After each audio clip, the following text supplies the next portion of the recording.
Começando mais um Brotovida na TV e hoje o assunto é acupuntura. E temos o prazer aqui de conversar com a doutora Ana Beatriz. Tudo bom, Ana? Tudo bom, bom dia, Alex. Bom te receber aqui no Brotovida.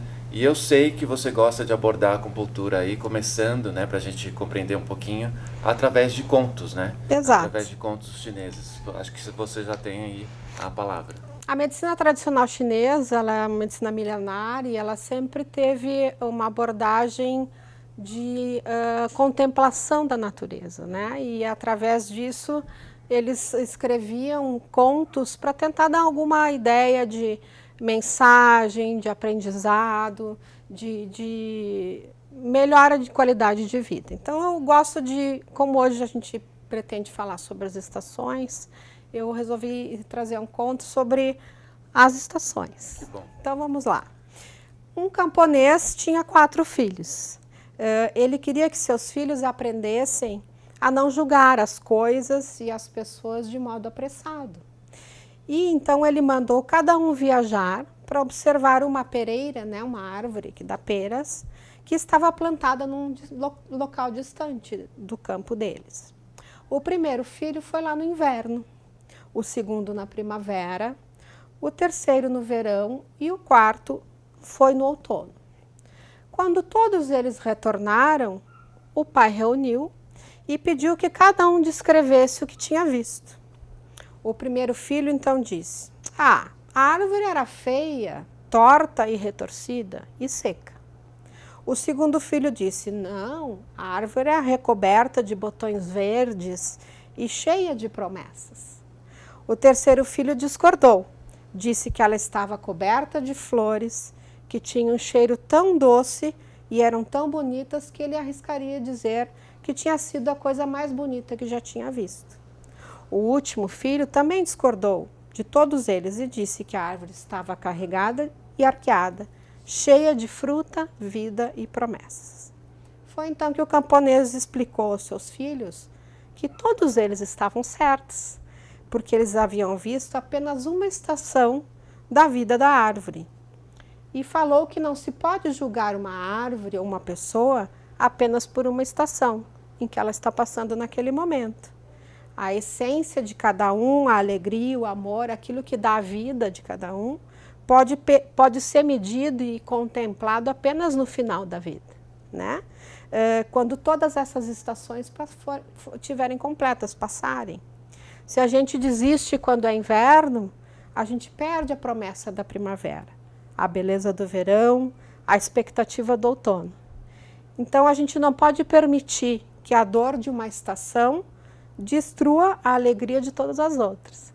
E não julgar as pessoas apenas por uma estação em que elas estão vivendo. Sensacional, isso realmente é Brotovida. Olha que história e que conto lindo isso. Exato, né? exato. Que conto realmente especial. E realmente remete à nossa própria vida, né? Exato, Porque às vezes exato. a gente vai atravessando aí fases da vida e não se dá a oportunidade de se olhar, né? E ver o que a gente realmente está passando. E a acupuntura, ela ajuda nessa observação da vida? Sim, então assim, a acupuntura ela tem a sua principal filosofia fincada nas raízes da teoria filosófica taoísta, né? Da medicina oriental, e ela tem aqueles princípios mais importantes que são o princípio do Yin e do Yang, onde a gente tem a energia que transmuta, sobe, desce, dia, noite, verão, inverno, né?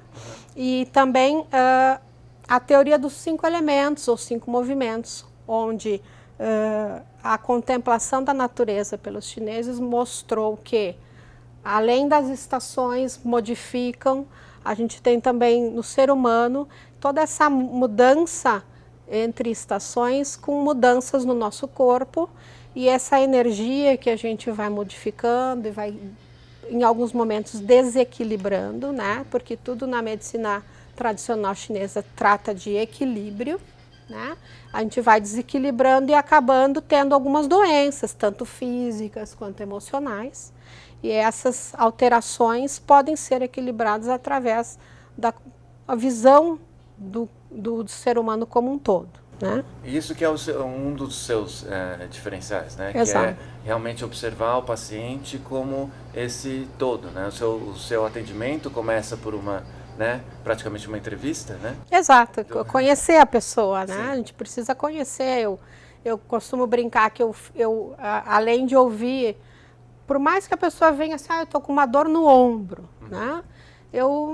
O ombro para mim é o que menos me interessa no momento, né? Eu fico vendo como a pessoa se expressa, Sim. como que ela me olha, como que é o cheiro do paciente. Isso tudo faz parte da medicina oriental e a gente consegue então entender qual é o padrão de desarmonia, né, através do fator constitucional, que eu vou explicar um pouquinho, e conseguir auxiliar melhor. Eu já tive pacientes que disseram, eu vim por uma dor, por que tu tá me mexendo com as minhas emoções, né? Assim, porque se eu tirar a dor agora, amanhã ela volta. Agora, se eu equilibrar as tuas emoções, tu não vais mais ter dor. Essa é a diferença. Agora, como é que você chega para o paciente, né, para falar um pouquinho da questão da energia de tudo isso? Como é que funciona esse approach aí com o paciente? Então, assim, claro que a maioria dos pacientes que vêm por uma indicação, ou porque já conhecem, ou porque já experimentaram acupuntura, eles entendem que é uma forma de abordar a medicina um pouco diferente. Então, assim, o corpo físico, ele é a nossa manifestação que a gente consegue palpar e entender mais. Mas, em geral, as nossas emoções, que elas não estão em lugar nenhum, são as que fazem com que o nosso corpo físico sofra, né? E, além disso, nós estamos conversando aqui, comendo, caminhando, dormindo, porque nós temos um conteúdo energético. E é exatamente nesse conteúdo energético que a medicina chinesa atua. Ou seja, muitas das doenças manifestadas no físico, ou na psique, no emocional, elas são por bloqueios energéticos. Então, os chineses há muito tempo descobriram que nós temos, além do... É como se fosse um esqueleto energético, entende? Assim, além do corpo físico, se eu olho aqui a pele, os cabelos, se eu tirar a pele eu vou ver músculos, gorduras, se eu tirar eu vou ver um esqueleto ósseo que todo mundo conhece, eu também tenho um esqueleto energético. Esse esqueleto energético é uma energia que vive passando pelo nosso corpo, que algumas pessoas mais sensíveis conseguem sentir, perceber, né? A medicina integrativa está muito avançada nisso, o reiki, algumas religiões do espiritismo, que faz passes. A gente trabalha com essa energia, ela existe, né? Comprovadamente, cientificamente comprovada. Então, através de colocação de agulhas em determinados pontos do nosso corpo, nós conseguimos acessar e desbloquear certas energias. Agora, existe ainda um certo preconceito em acreditar, né, nesse tipo de medicina aqui, por exemplo, no Brasil? Com certeza, sim, né? Eu acredito que está cada vez mais as pessoas estão entendendo os benefícios. Mas existe bastante briga ainda, né, em relação a isso, por tabus e por... eu acho que a perder a hegemonia da medicina, eu sou médica, né, sou formada há 30 anos, mas eu entendo que essa hegemonia da medicação, de tratar só o corpo, de pegar um bisturi e fazer uma cirurgia, não, todas têm o seu lugar, né? Não, ninguém está dizendo que vai tratar uma apendicite aguda com agulhas, ninguém está falando isso. Se tiver que necessitar uma cirurgia, vai ter o cirurgião preparado para fazer isso. Mas muitas das doenças a gente consegue evitar se a gente equilibrar o paciente, e isso ainda é visto de forma desconfiada, né? As pessoas assim, mas o que será que é isso? E talvez por causa um pouco da falta de conhecimento, né? Falta de informação. Exato. Aí cria-se conceitos. Tudo que não é muito visível, o ser humano, né? Então, um pouquinho mais de história eu gosto bastante, assim, né? O ser humano, quando ele deixou de andar em quatro patas, né? Ele era mais instintivo quando ele andava em quatro patas. Por quê? Porque ele tocava a barriga no solo, sentia a terra, sentia que estava mudando a estação, do solo seco para o solo úmido. Pertencia àquilo tudo. E tanto é que até hoje mesmo, depois que nós ficamos em pé, até hoje nosso centro instintual segue sendo ao redor do umbigo e na barriga, né? Quando a pessoa está com medo, não é? Vai correndo para o banheiro porque dá uma dor de barriga. Isso é um resquício do nosso instinto, né? Então, o ser humano deixou de ser mais agregado à natureza quando ele subiu. Não que ele não possa evoluir, eu acho que o ser humano veio para evoluir, faz parte. E aí ele começou a ser muito visual, porque pensa num animal que anda em 4 patas. Ele, além de ter o instinto do abdômen, ele tem o nariz grudado na terra. Então, o cheiro, né? Tudo acaba ficando tudo é mais perceptível. E quando ele começou a andar com as 2 pernas, ele precisou da visão, né? Ele ficou longe do cheiro. Tanto é que o nosso órgão de sentido menos aguçado atualmente é o nariz, né? E é o que dá mais problemas, né? Então, sinusites, rinites, a quantidade de gente que está com problemas na esfera do olfato, né? Sim. Nós vamos entrar num comercial agora rapidinho, mas aí a gente também vai conversar um pouco mais sobre os elementos, né? Que Exato. os elementos realmente fazem parte aí também da acupuntura. Então, a gente volta já já.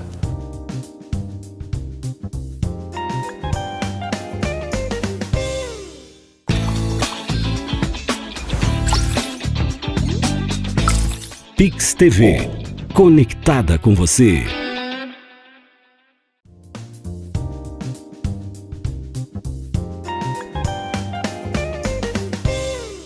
Voltando aqui com o Brotovida na TV, agora conversando com a doutora Ana Beatriz sobre a acupuntura e seus benefícios.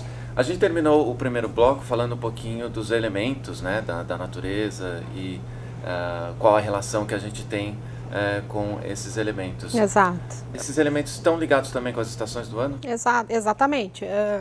Em função do conto, eu trouxe o conto exatamente porque as estações... aqui no Ocidente nós temos as 4 estações e lá no Oriente a gente tem, através da medicina chinesa, uma avaliação de que existem 5 estações. Então, eu vou falar um pouquinho sobre a 5ª estação, né? A 5ª estação lá no Oriente, chamado de verão tardio, também chamado de canícula, né? Existe um pouco de diferença entre uma coisa e outra, que depois vou explicar, mas o verão tardio ele é exatamente onde a gente está no momento, né? Porque, por exemplo, para nós aqui no Ocidente, a gente ainda está no verão. E em seguida vem o outono. Mas a gente sabe que o clima já mudou, né? Já, todo mundo percebe. Aqui numa praia a gente nota. Então, assim, o verão tardio é exatamente esse período entre o verão propriamente dito, ou alto verão, e o outono, né? Por que tem essa 5ª estação? Porque essa estação ela é uma estação que tem predominância de umidade, né? Então, a gente vê que a umidade, ela toma conta, muita chuva, a terra fica mais úmida e existe um elemento que é específico para esse tipo de clima, que é o elemento terra, né? Então, assim, para os chineses, o elemento terra é exatamente aquele elemento que tem um equilíbrio entre yin e yang, que tem uma forte energia que vem de baixo, né, da terra. E essa energia que é a umidade, se a gente consegue conviver bem com ela, tudo bem. Mas hoje em dia a maioria das pessoas sofre de muitas doenças advindas da umidade, né?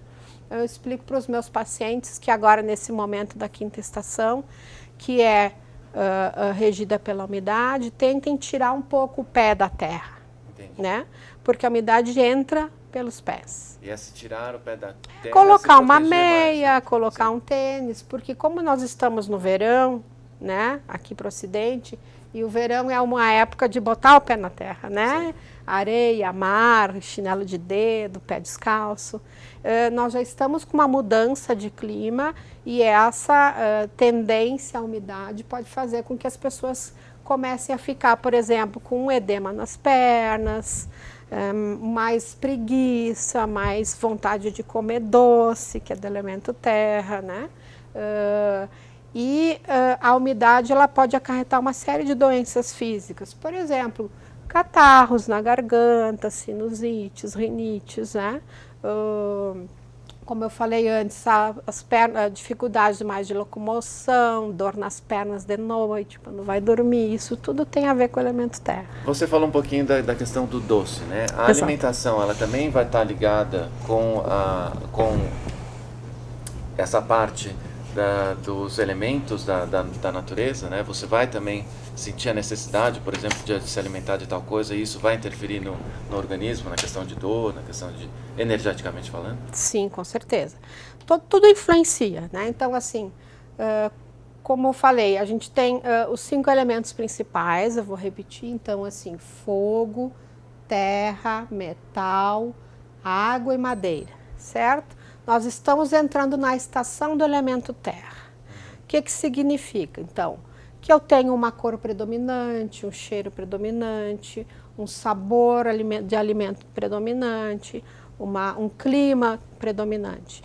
Posso falar um pouquinho do elemento terra, né? Então, assim, como eu disse, a estação é o verão tardio, o clima principal que a gente visualiza na natureza é a umidade,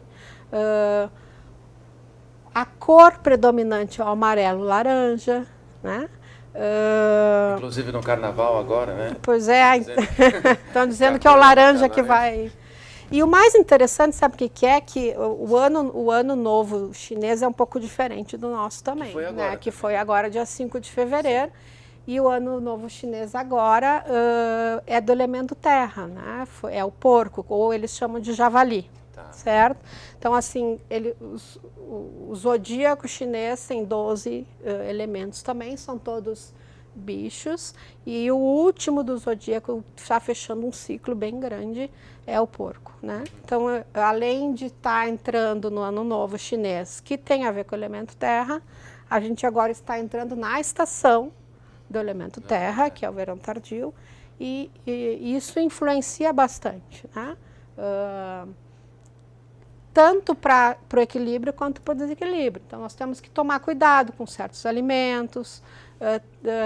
A medicina chinesa trata a nutrição um pouco diferente. Então, ela tenta, por exemplo, assim, como o elemento terra é amarelo e é raízes, esse seria o principal alimento deste momento, deste clima. Então, assim, as raízes amarelas, principalmente, né? A cúrcuma, o gengibre, né?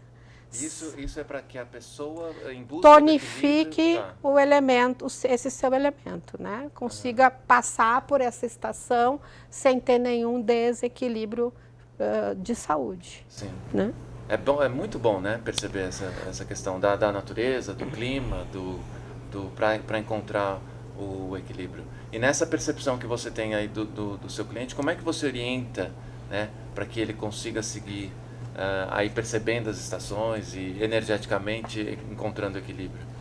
Então, a primeira coisa é conseguir descobrir, através da observação, o fator constitucional de cada um. Então, assim, que também modifica ao longo do tempo, que pode, por exemplo, uma pessoa que é fogo, está passando por um elemento terra, o fogo, ele é o calor, né? Então, assim, a comida muito quente, que aumenta a energia do elemento fogo, se eu estou passando por um momento que é do elemento terra, eu vou piorar esse elemento terra. Então, eu preciso, numa estação de umidade, comer coisas mais frescas para diminuir o fogo. Então, é toda uma observação para poder conseguir explicar qual seria a melhor forma. Né? Então, assim, o elemento terra, ele tem como o órgão que abre a boca. Então, todo o paladar, para quem é do elemento terra, é muito importante, né? Então, se eu, por exemplo, tenho um paciente que diz que tem uma fissura por doces, né? Tá bem claro que ele está com o desequilíbrio do elemento terra, né? Existe tanta fissura por doce que uma pessoa, por exemplo, pode chegar até ficar diabética, né? Que também na medicina chinesa é o elemento terra, né? Porque os órgãos principais do elemento terra são o baço, o pâncreas e o estômago. Então, tudo que é ligado a esses órgãos é um desequilíbrio dessa energia, digamos assim, que os chineses colocam como sendo do elemento terra, né? Agora, né, percebendo, né, você fazendo essa análise da energia da pessoa, né, essa conversa, toda essa observação, a parte prática das agulhas, né, que assusta aí bastante pessoas, né? Essa seria a próxima, né, etapa, né? Exato. São só as agulhas mesmo ou tem outros? Não, então as técnicas chinesas para eu poder colocar o paciente em equilíbrio, né, elas são várias. Eu posso, então, explicar sobre os alimentos que ele deve consumir. Existe a fitoterapia chinesa, que é muito comum. Na China, inclusive, vocês podem ver vídeos no YouTube. Eles têm aquelas armazéns com um monte de caixinhas.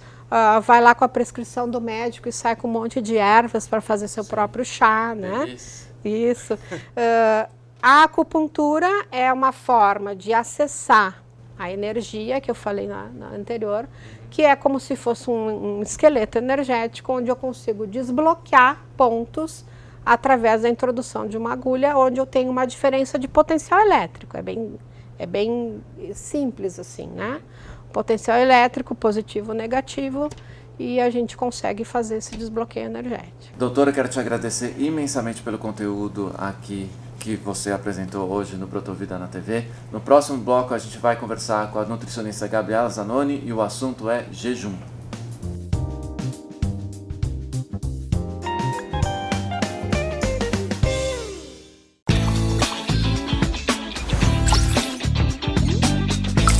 Pix TV, conectada com você.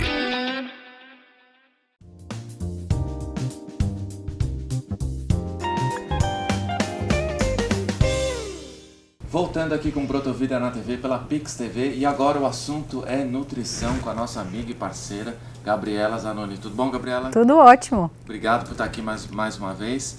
E o assunto hoje, quem sabe, é você. Jejum?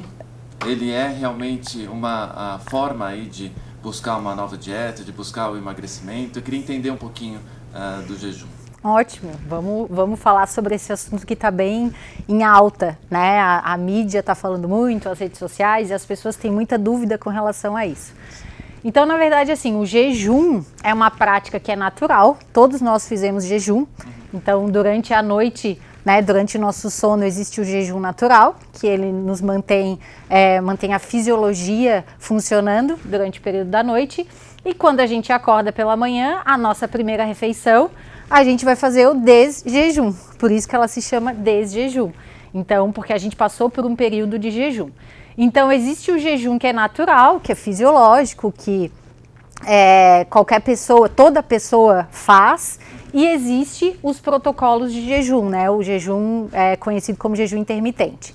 Então, assim, a gente não deve pensar que jejum é algo novo, ou que é algo da moda, ou que foi inventado agora, né, que está na mídia como uma nova opção de dieta.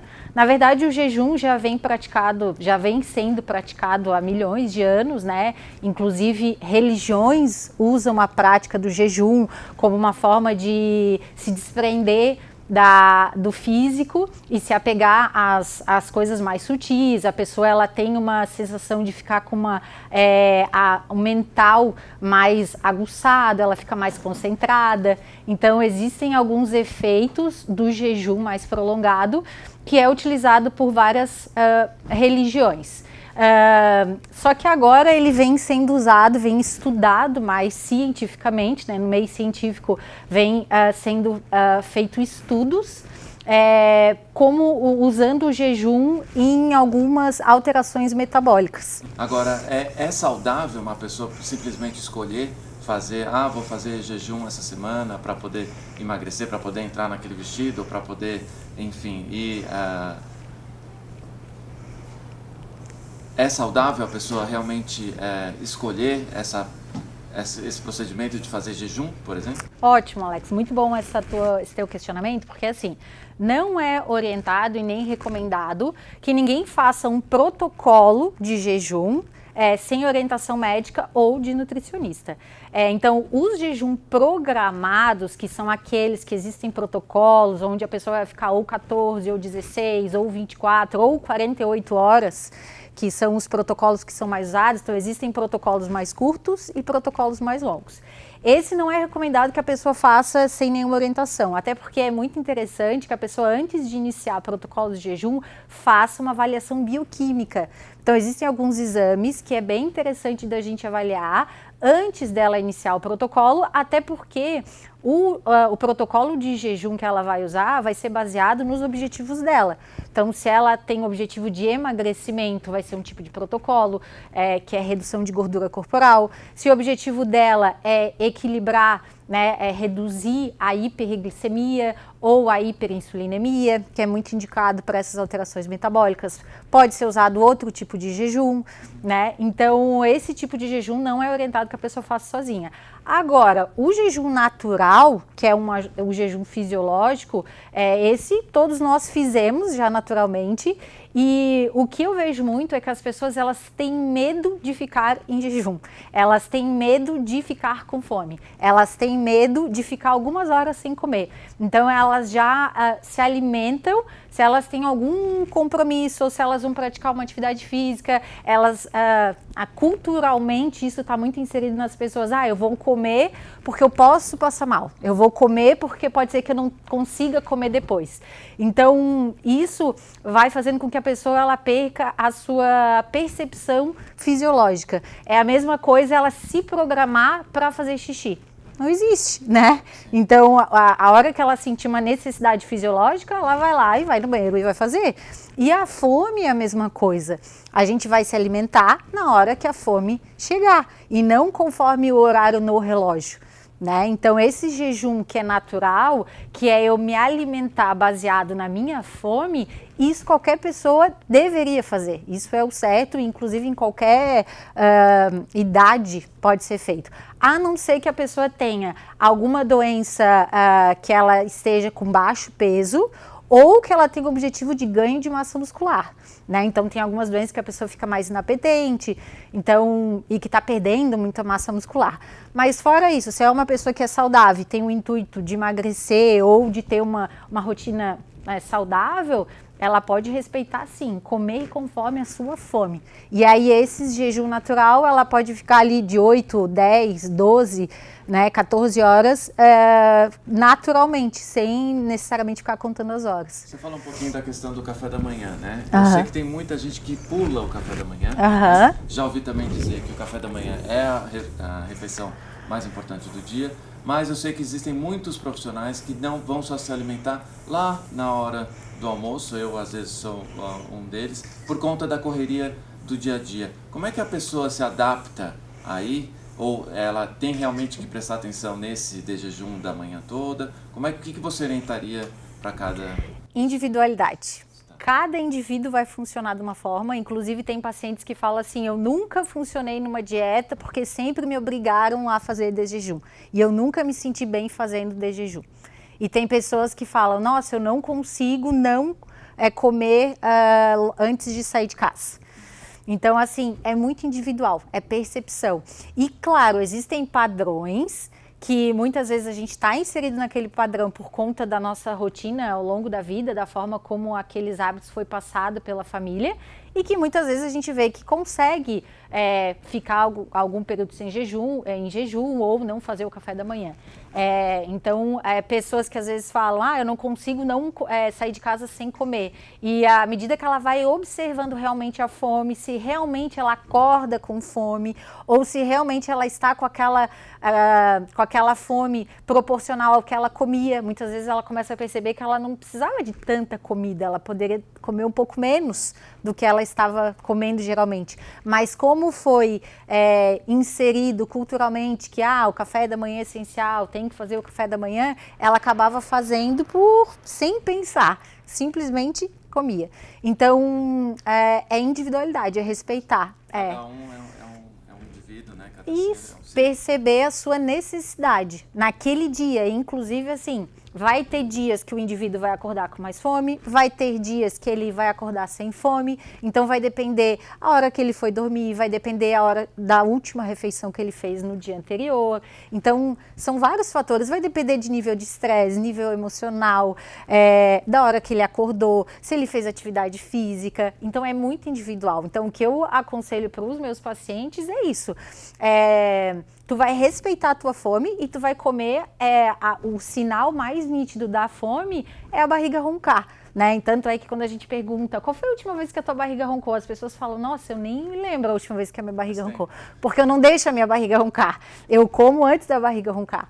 Então, claro, né, fazendo um parênteses aí, pessoas que sofrem de compulsão alimentar, de alguns transtornos alimentares, aí a gente pode pensar em situações específicas, mas em linhas gerais, a população de uma forma geral, a gente superestima a quantidade de comida que a gente precisa e subestima a quantidade de água. Então, a maioria das pessoas, elas não conseguem perceber a sede, elas sempre falam assim, eu não tomo água porque eu nunca sinto sede.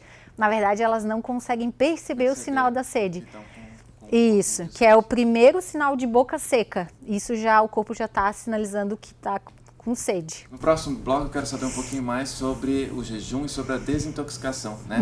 Será que o jejum ele é uma forma de desintoxicar aí o nosso organismo? Por isso, não sai daí que o Brotovida na TV volta já já.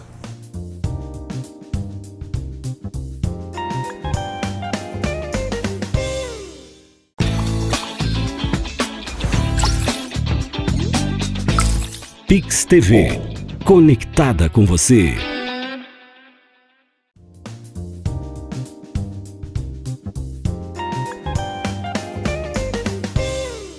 De volta com Brotovida na TV, hoje gravando direto da pousada Morada da Prainha, aqui da Praia do Silveira, e conversando aqui com a nossa parceira Gabriela Zanoni sobre jejum.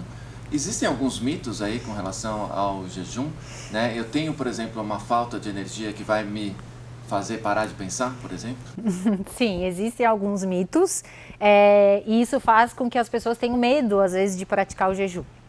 Então, assim, com relação à energia do cérebro, né? Então, às vezes, tem pessoas que perguntam, e como que o cérebro vai ficar sem glicose ou, né, nesse período de jejum? Então, a nossa fisiologia, o nosso corpo, ele é extremamente preparado para passar por períodos de escassez. Até porque, se a gente for pensar lá nos primórdios, os nossos ancestrais, eles não tinham comida a todo momento à disposição, né? Eles eram, teoricamente, basicamente, eles eram caçadores e coletores, então eles, quando sentiam fome, iam em busca da comida e depois passavam, podiam ficar até dias sem se alimentar. Então, a fisiologia humana, ela é adaptada para períodos prolongados de jejum. Então, o corpo tem a capacidade de produzir glicose e existem os corpos cetônicos, que eles são produzidos numa fase mais adiantada do jejum, que vai estar suprindo essa necessidade do cérebro. Inclusive, a pessoa tende a ficar com mais concentração, com mais foco, porque é uma energia que ela não tem picos de oscilação, então ela é mais contínua, então a pessoa ela tende a relatar melhora de concentração, melhora de foco quando ela faz um jejum mais prolongado. Existe também o mito com relação à massa muscular. Então, existem pessoas que pensam, eu não vou perder massa muscular quando eu faço jejum mais prolongado. E com relação a isso também existem estudos clínicos, né? Onde eles pegam grupos fazendo jejum e comparado com grupos que não fazem jejum e depois eles avaliam a massa muscular. E a redução de massa muscular, ela é mínima. Então existe, mas ela nem chega a ser significativa.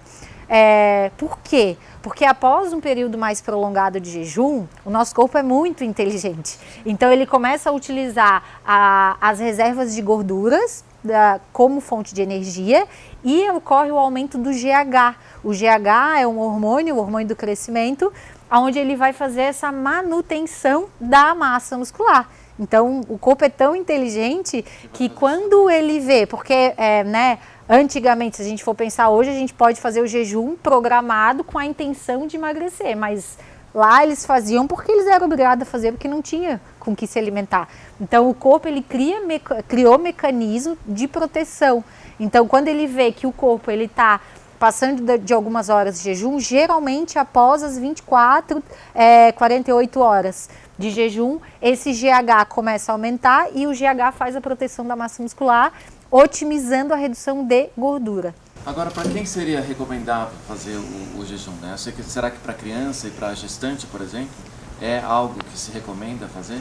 Porque, né, a pessoa pode sentir aí realmente a falta de... Então, esse grupo, né, gestante, lactante e criança, não tem necessidade de realizar protocolos de jejum. O que esse grupo vai estar fazendo é o jejum que é natural, que é respeitar a fome. Comer conforme a sua fome. Então ela vai fazer um jejum natural de 7, 8, 10 horas baseado na sua fome. E claro, se ela tiver a intenção de fazer protocolos de jejum programado, ela tem que estar sob orientação e caso ela tenha alguma alteração metabólica. Então, o jejum, os protocolos de jejum, eles são indicados para pessoas que têm alterações metabólicas que envolvem hiperinsulinemia, que daí é a resistência à insulina. Então, indivíduos que estão com excesso de peso, têm gordura visceral, esteatose hepática, diabetes. Então, são algumas alterações que a gente fala que é a síndrome metabólica. Então, esses são pacientes que têm ótimos resultados com protocolos de jejum. Esses tem bastante indicação de fazer. Só que lembrando mais uma coisa, que o jejum, ele não que seja pré-requisito, mas quando a pessoa ela faz uma mudança alimentar antes, ela já faz um equilíbrio na base alimentar e ela começa a praticar o jejum gradativamente, vai ser muito mais fácil dela aderir aos protocolos, do que simplesmente ela resolver hoje vou começar a fazer jejum. Ela vai ter muito mais dificuldade. A gente escuta aí um dia ou outro alguém falar, hoje eu não vou comer porque preciso emagrecer, e aí fica aí 1, 2 dias sem se alimentar e acaba aí prejudicando muito a saúde, né? Isso, na verdade ela não vai ter tanto proveito do efeito benéfico do jejum. E aí, dependendo como é a alimentação dela, ela pode desencadear um gatilho para que ela tenha até vontade de comer mais na próxima refeição. E outra coisa que é importante a gente ressaltar, que é a quebra do jejum, né? Então, eu fiz um jejum de 12, 14 horas. E o que eu como após o jejum?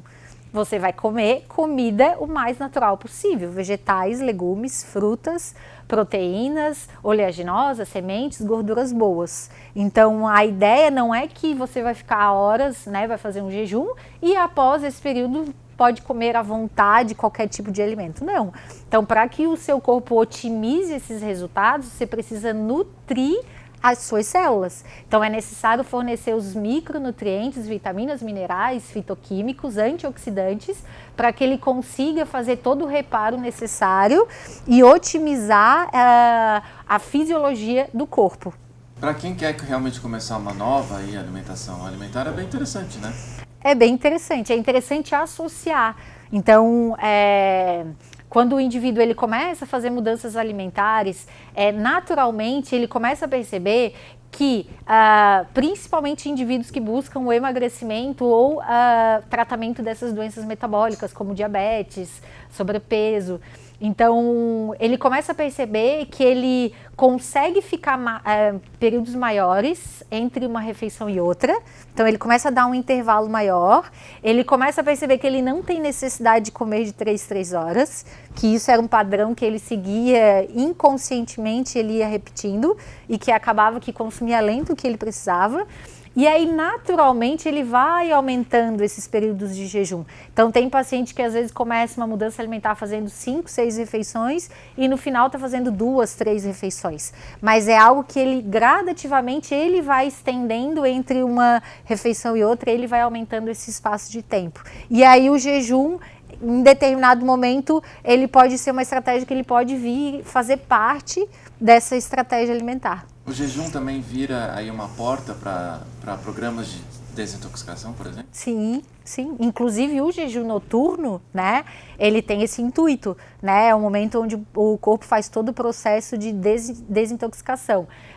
Inclusive, um dos sintomas que a gente percebe quando a pessoa está com dificuldade em fazer essa detoxificação hepática é quando ela acorda com muito edema. Então, pessoas que acordam muito com edemas no corpo são pessoas que têm mais dificuldade em fazer processo de detox, que é um processo que é natural, que é fisiológico e que vai ser estimulado pela alimentação. Então pode ser uma estratégia complementar a esses programas de detox. Perfeito. Quem quiser maiores informações pode seguir você nas redes sociais, como é que é? Isso, pode seguir lá no Instagram, Gabriela Zanoni, tem a página no Facebook também, deixa lá suas perguntas, suas dúvidas, que a gente está sempre respondendo e deixando comentários também. Perfeito, obrigado mais uma vez. Esse foi o Brotovida de hoje. Fique ligado no próximo aqui pela Pix TV.